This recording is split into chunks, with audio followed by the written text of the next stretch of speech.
Tonight, the province touts ambitious plans to improve health care. Ronge scrambles to build affordable housing as its population grows. And the Huskies women's basketball team are national champions once again. This is CBC Saskatchewan News.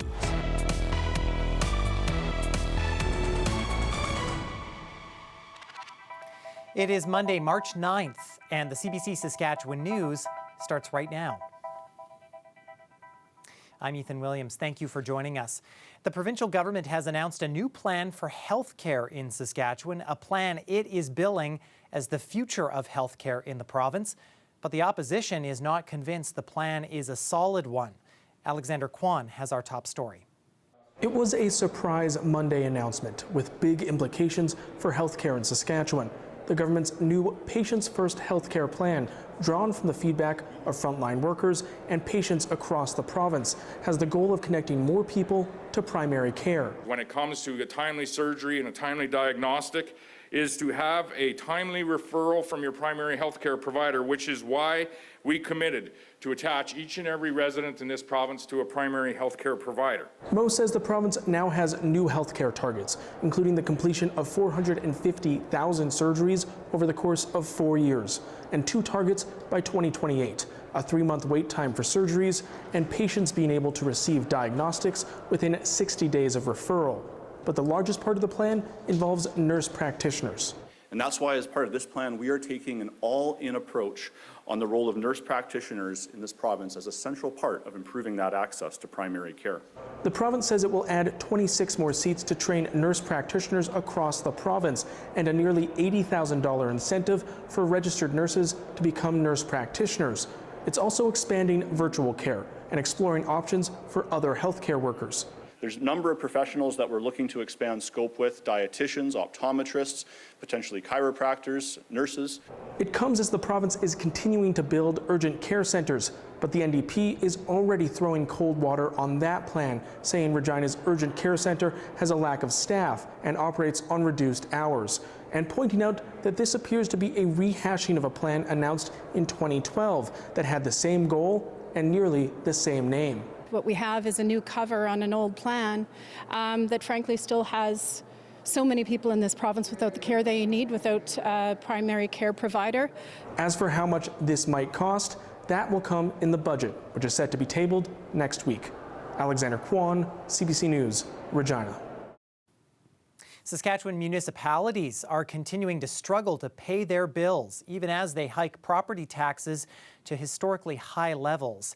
And now, as Phil Tank explains, cities and towns across the province are looking for a new model to pay things off. A request for more tax powers from Regina City Council may seem like a long shot, but the province says it's willing to listen. Right now, the province sets out where municipalities can collect tax money from. But Regina passed a handful of motions related to revenue in January, and one of them asked the province for more tax powers. The government tells CBC it will consider the request. Saskatoon's mayor said last year that municipalities need a new deal to be able to pay for services. You can't continue to do more with less forever. At some point, you have to do less with less. And I think that's some of the urgency that I think Regina and Saskatoon feel, and I'm sure other cities across the country as well. But the province also says municipalities already have power to impose special taxes, and they can adjust user fees to pay for services, like water. But Block says the cash crunch has become dire in the last 5 years. Whether it's a fire truck or a police car or a bus, those costs have more than doubled. And it's very hard for the things that governments do, especially at the municipal level, to say, well, we just won't get that fire engine. Like, that's not responsible government. Like, our foundational duty is to provide safety. Saskatoon's housing shortage and homelessness crisis stand out as symptoms of an obsolete funding model. City Council recently approved a warming center downtown, but Block calls that a band-aid solution and doesn't address the underlying problem. Yet municipalities are left to deal with issues like homelessness. We don't have all the tools to solve it alone. And again, I think that speaks to the unsustainability of the fiscal model, because we, go cap in hand. Like, where are people who are in house supposed to go if there's no place for them to be? Block says all levels of government must work together on a new deal for cities. Phil Tank, CBC News, Saskatoon. The Saskatoon Fire Department is investigating the fourth fire under the University Bridge in as many years. It happened on Sunday. The fire was extinguished, but it melted a plastic sewer pipe. City Hall Monday called the blaze human-caused. Bridge traffic is restored, but a sewage pump remains in one of the lanes leading to downtown. City Hall says it is aiming to limit access to the bridge's underbelly. What we've put in place there are intended to be a deterrence. We don't really have any way of preventing someone. Where there's a will, there's a way, is certainly what we're seeing. We've done our best. There's barbed wire on the tops of the fence, and then those fences that were put in place. A fire in January last year closed the bridge to traffic for 2 days. That blaze followed fires in October 2024 and June 2023. All three of those fires were linked to homeless encampments. The Saskatchewan Serious Incident Response Team has cleared officers of any wrongdoing in a shooting death on a Saskatchewan First Nation. 34-year-old Joey Desjardins died after a confrontation with police in September 2024 on Fishing Lake First Nation. Shots were fired by police during the confrontation, but investigators now say Desjardins shot and killed himself. At the time, he was wanted in connection with a series of armed robberies in the area. CERT did confirm police fired their guns at Desjardins and his van, but that he ultimately died by his own hand. Thousands of people gathered in Tehran to celebrate the appointment of Iran's new supreme leader.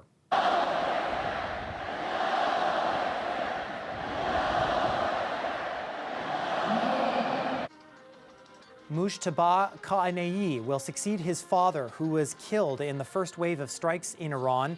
The new leader is another hardliner and is expected to carry on the regime's strict rule over the country.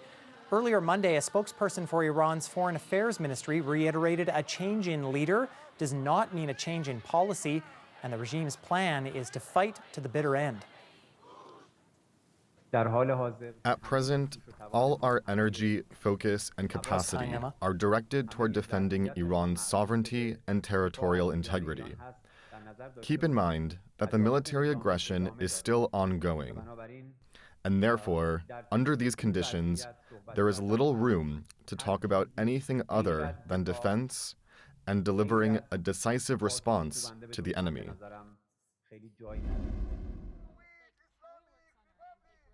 China this weekend supporting the war against Iran. They were also rallying in support of someone else to become the country's leader, Iran's exiled Crown Prince Reza Pahlavi.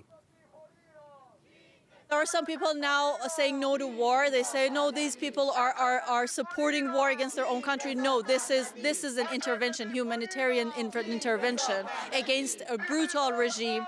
Our people have tried everything. We have tried every way to get rid of this regime. Nothing worked. And the only way is somebody stronger come and get them. Mohajer says she believes the moment the bombing stops in Iran, the regime will begin killing civilians again, and that the Iranian people have already tried everything to end their rule. Iranians living in Saskatoon want to see their historic flag flying outside City Hall, but the city has rejected their request to fly it. It comes after a policy change made last fall that prohibits flying the flags of other countries.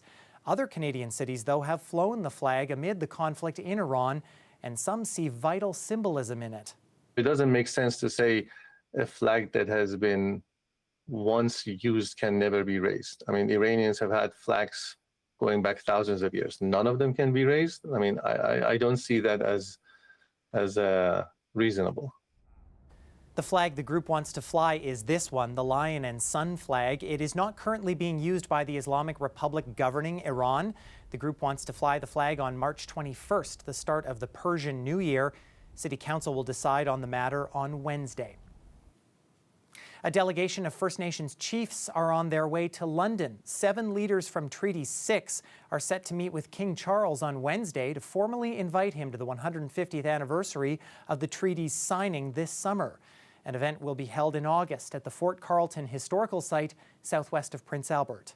We're trying to make sure the importance of Treaty 6, the importance of education, make sure the Crown is upholding that, the importance of health, make sure following up to that, hunting and fishing and all the other importance of the treaty, so that I think we'll probably talk up there and see how we're going to break up our time. And while at Buckingham Palace, the Chiefs plan to gift King Charles a pair of baby moccasins. They say they're meant to represent the care for future generations, which should be at the center of all decision-making.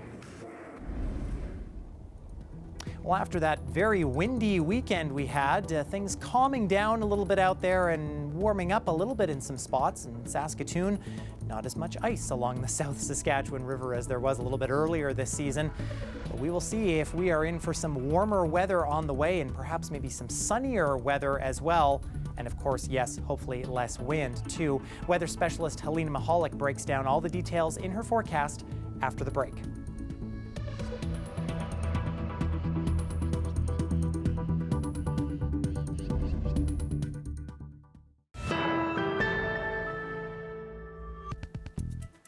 Welcome back. The town of Ronge says a lack of housing is hampering growth. With around 2,600 people, there are only around 950 housing units in town. And now the struggle to attract builders has the town clearing and selling building lots. But as Lisa Rism explains, their efforts are paying off with 2 new apartment buildings slated for construction. The town of Ronge says it's in a scramble to build affordable housing. Tourism, mining, and the forestry industry are drawing people to the town. But Ronge's director of development says people can't find a place to rent or buy. I see it every day what's happening. There's such a demand. There's so many people looking for housing, very few units coming on stream that are available to the open marketplace. And then same on the actual properties for sale side of things. With a new long-term care home set to open in spring of 2027, the town needs more accommodations. The care home will employ over 130 full-time staff, needing a place to live in the area. They can't commute into the community. It's 240 kilometers from Prince Albert, so the option is you got to have that housing in order to provide that service. The town is offering free land to developers and 5-year tax abatements for new homes and rentals. But bedrock and organic material like peat moss in the area means more work to prepare land for buildings and more money to dig utility lines. Because of the high costs, the town says private contractors have been reluctant to develop land. So the town has been forced to take on that role and make building lots shovel ready. So you do what you have to make housing happen. And really we don't want to be the land developers, but it's just kind of the way it is. Clearing land is paying off. The town is supplying this land to PJ Brar Investments at no cost. It plans to build 2 apartment buildings, creating 124 new rental units. The town will take on debt to install the new sewer main for the building, but it's hopeful the province and the federal government will cover some of the costs. We've been very clear how important this project is to not only our community, but also to serve the needs of the new long-term care. And so we're going to continue that push and make sure that it meets our time frame. The local member of parliament is hopeful Ronge's application for infrastructure money will be approved.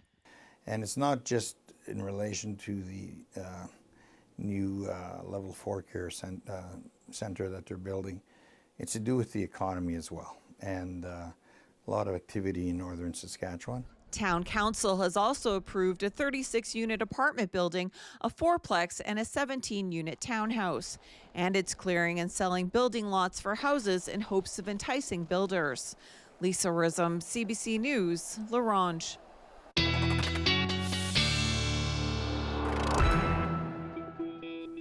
And weather specialist Helena Mahalik joining us now. And if you weren't slipping all over the ice this weekend, Helena, it was getting blown around out there with some pretty strong winds. Yeah, Ethan, we had a little bit of everything going on. Strong winds, we had some rain, warmer temperatures, but it has turned the sidewalks of Saskatoon into a skating rink. But luckily, we have seen those warmer temperatures come with us into this work week. Let's take a look at our daytime highs across the province for Monday. For the majority of south and central Saskatchewan, we are seeing temperatures just sitting at or below the freezing mark, even above freezing for the southwest. For those in the northern grain belt around Prince Albert, still around -10. But don't let this fool you, the wind chill is still quite a bit cooler. Yorkton felt like -20 today. And as for the evening in the province, we are seeing a 60% chance of flurries for south and central Saskatchewan, including Saskatoon and Regina. Over the next few days, we're just going to continue to see a light chance of flurries. Into Tuesday morning, we'll see a chance in the southeast near the Manitoba border for Estevan and Yorkton. And then as the day goes on, it's going to be pretty calm on Tuesday. We might again just see some flurries in the south in the overnight hours, but mainly we're seeing some calm conditions. Wednesday, we might see some flurries in the north, but it's really Thursday morning where we see a bigger system coming in, bringing us some more snowfall for southwestern Saskatchewan near the Alberta border where this system is coming in from. So in south and central Saskatchewan, we're just going to see a light dusting of snow. Saskatoon and Melfort might get over 5 centimeters, but in that one day from Wednesday to Thursday, we do see upwards of 10 centimeters coming into the southwest from that Alberta system coming in. Northern Saskatchewan did have a good amount of snowfall over the weekend, and so into this week they're getting a little bit of a break. We might just see a centimeter or two into the next few days. In terms of our wind, we're just seeing a light breeze this evening in the south, wind gusts closer to 50 kilometers an hour, possible for central areas like Saskatoon. Tuesday might feel warmer because we're not seeing much of a chance of wind at all. Into Wednesday, we see just a light breeze in the south, but mainly calm wind-wise. Tuesday morning, waking up, things are going to feel quite cold in northern Saskatchewan. Still the depths of winter, waking up feeling close to -40, but the rest of the province is definitely warming up. Saskatoon and area going to feel like -20, but Regina going to feel like -5 and warming up as the day goes on. So we're definitely going to start to see some warmer wind chill mornings in the next few days. And we are also going to continue to see our daytime highs hovering just below the freezing mark. And on Wednesday, we even start to see the return of some yellows and greens in our map. Wednesday is definitely going to be the warmest day in the entire province. In south and central Saskatchewan, even above the freezing mark. So Ethan, we definitely have some warmer days in store in the second week of March. Yeah, and just in time for spring as well. So maybe still slipping around out there, but not getting blown around by the winds as much. Yeah, I'll take what I can get. Just wear some grippy shoes. Yeah, exactly. Easy as that. Okay, thanks, Helena. Thanks, Ethan. Well, after a hard loss in the Canada West playoffs and ending an impressive win streak, the U.S Huskies women's basketball team rebounded to win the national championship this weekend. The Huskies defeated the University of New Brunswick Reds 77-68 in Quebec City Sunday. It is the team's second consecutive U Sports championship. Head coach Lisa Tomaitis now has led the program to 4 Bronze Baby trophies. Saskatoon's own Logan Reeder led the way for the Huskies, putting up 19 points. We knew they were going to throw everything at us, and we just, again, had to weather that storm. We knew there was going to be highs and there was going to be lows, and there always is, and this is the reason we practice. We go through so many games throughout the season is to be able to weather these things, and yeah, just making sure we stayed calm, cool, and collected. Reeder just finished her 4th season with the team. She averaged over 13 points and 2 assists a game this past season. The Saskatchewan Huskies are your Canada West champions, going back-to-back. And the Huskies women's basketball team weren't the only ones to win consecutive championships. The Huskies men's hockey team captured the Canada West title for the 2nd year in a row this weekend, shutting out Mount Royal in their series. The team heads to Halifax next week to compete in the U Sports University Cup. Coming to the line, trying to stay as compact as possible. So much experience, Kurt Otway coming across. Yes, just under 2/10 behind Langen. And Paralympic skier Kurt Otway has captured bronze at the Milano Cortina Paralympics. The 42-year-old trains in Saskatchewan at Mission Ridge Ski Hill near Fort Capel. It is Otway's 2nd Paralympic medal. Otway also competed in the men's Super G Monday, an event he won gold in at the 2018 Paralympics, but he did not make it on the podium this time around. The first of two. Moving to the right, is he teasing us? Oh, it is the Columbus Spaniel! An international dog show in Birmingham, England has crowned its top dog of the year. Bruin, who is 4 years old, has been titled Best in Show on the final day of Crufts. This year's event saw nearly 19,000 dogs compete across various categories. It is one of the largest dog shows in the world, where several breeds showcase their abilities and skills. Organizers say this is the first time a Clumber Spaniel won the top title in 35 years. Stay with us, we're back after the break.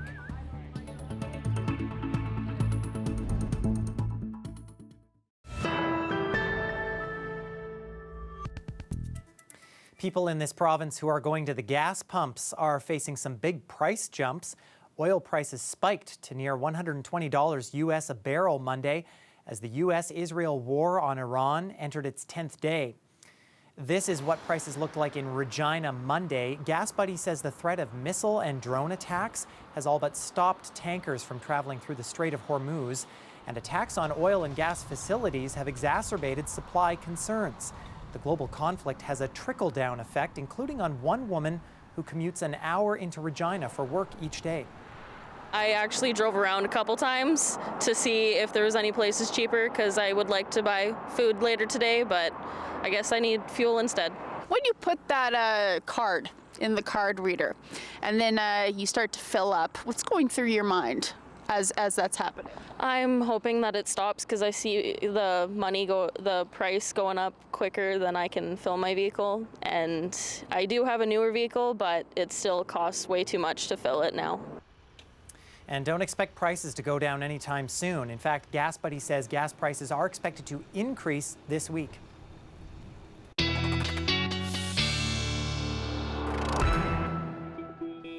So, Helena, the gas prices are increasing, but hopefully our temperatures are increasing as well.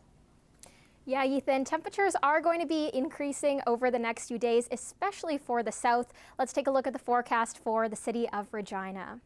Over the next few days, the sun is going to be out, and by Wednesday, we're even breaking above freezing temperatures. So Wednesday is definitely going to be the warmest day across the province. A bit of a breeze could make things feel a little bit cooler, though. So we're going to have some warmer temperatures until about Friday and Saturday, where we see the return of some flurries and some cooler overnight lows as well. Overnight lows below seasonal for this time of year, and that's going to carry on into the rest of next week as well. In Saskatoon, a few days of sun. We're not quite getting as warm as in southern Saskatchewan, but by Wednesday we will still be at freezing, and we are going to see a cool down into the weekend as well, especially for those overnight lows getting to around -20, below seasonal for this time of year, and another few centimeters of snow possible for the end of the week as well. So we will see those cooler temperatures carrying into the end of the week. But Ethan, the sun is still going to be out, so could be the time to enjoy some winter activities.